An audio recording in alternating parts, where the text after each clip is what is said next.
মাগুরা শ্রীপুর উপজেলার আম্বালসার ইউনিয়নের রাকসাকান্দি মধ্যপাড়া গ্রামে নিজ ঘরের ফ্যানের সঙ্গে সারি বেঁধে গলায় ফাঁস লাগিয়ে তনুশ্রী মণ্ডল নামে এক স্কুলছাত্রী আত্মহত্যা করেছে। বুধবার সকালে মরদেহ উদ্ধার করে পুলিশ। তনুশ্রী রাকসাকান্দি গ্রামের মধুসূদ মণ্ডলের মেয়ে। সে স্থানীয় বিলসোনাই মাধ্যমিক বিদ্যালয়ের ১০ম শ্রেণীর ছাত্রী ছিল। স্থানীয়রা জানান, পড়ালেখার বিষয় নিয়ে বুধবার সকালে মেয়ে তনুশ্রীকে শাসন করে বাবা মধুসূদন মণ্ডল।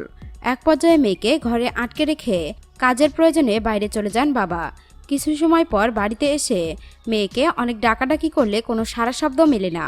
পরে স্থানীয়দের সহযোগিতায় ঘরের দরজা ভেঙে ঢুকলে ফ্যানের সঙ্গে গলায় ফাঁস নিয়ে ঝুলন্ত অবস্থায় মেয়ের মরদেহ উদ্ধার করা হয়।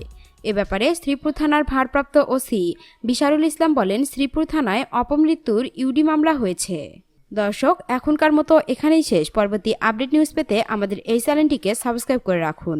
ধন্যবাদ।